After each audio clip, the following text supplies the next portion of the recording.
এই হচ্ছে, এগুলো হচ্ছে কাঁকরোল। কাঁকরোল জঙ্গলেও হয়, এগুলো আবাদ করতে হয়, যত্ন নিতে হয় গাছের, তাহলে ভালো ভালো কাঁকরোল পেয়ে যাবো আমরা। যত্ন ছাড়া কিছুই হয় না। এগুলো বাজার থেকে কেনা কাঁকরোল। আমি দেখাচ্ছি কাঁকরোল ভাজা করব।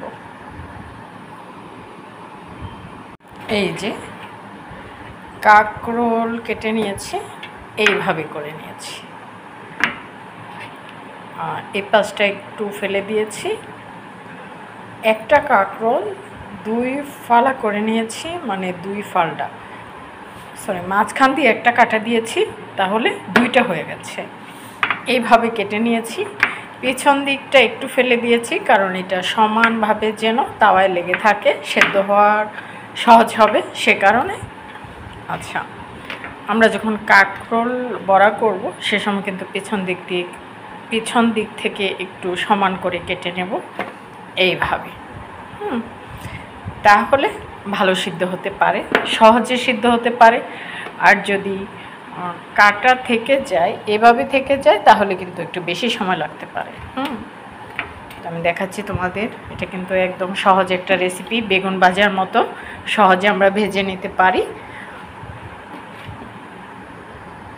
এইখানে তাওয়ায় তেল গরম হতে দিয়েছি। আমি দেখাচ্ছি তোমাদের কি করে কাঁকরোল বড়া করতে হয়, কাঁকরোল ভাজা করি আমরা, একদম সহজ রেসিপিটা।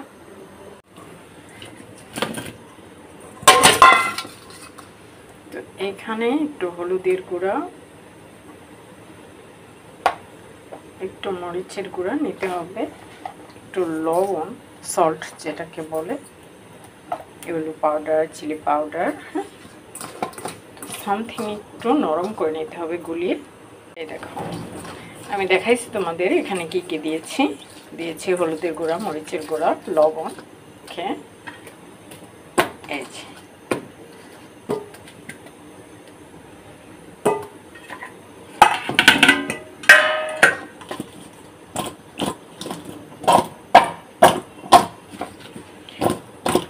সবচেয়ে বড় কথা হচ্ছে মাখাঝোকা করে নিতে হবে।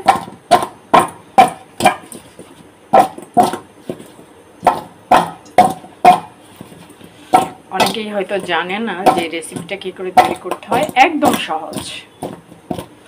এই হলুদের গুঁড়া, মরিচের গুঁড়া দিয়েই আমরা সহজে কাঁকরোল বড়া করে নিই।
তো এভাবে কিন্তু আস্তে আস্তে হয়ে যাবে। আমার কাজ হচ্ছে এটা ডেকে দেওয়া। ভাজা হচ্ছে, মাছ ভাজার মতো ওই পাশটা ভাজা হয়ে যাওয়ার পরে কিন্তু আমি উল্টে দিব, তা না হলে কিন্তু মানে ভালো ভাজা হবে না। এক পাশটা ভালো করে ভাজা হয়ে যাওয়ার পরে উল্টে দিব।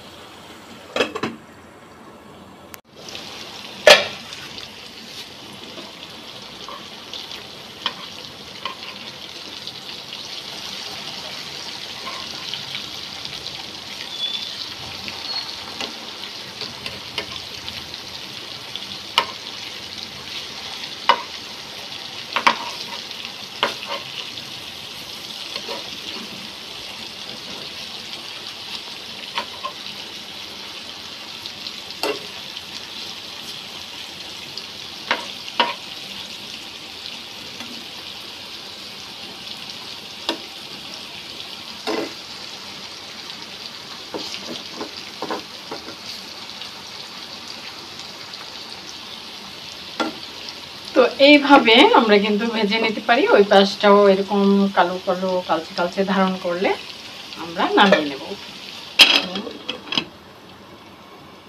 অলরেডি গ্রান বেরিয়েছে, মনে হয় হয়ে যাচ্ছে।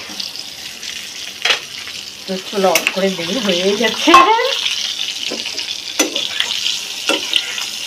গরম গরম তুলে নিতে হবে। হ্যাঁ, গরম গরম তুলে নিলে তেল কিন্তু বেজে থাকে। আমাদের সব সময় মনে রাখতে হবে গরম তেল থেকে ভাজা তুলে নেবে। না, বেশি ভাজা হয়ে গেলে খটখটা হয়ে যাবে।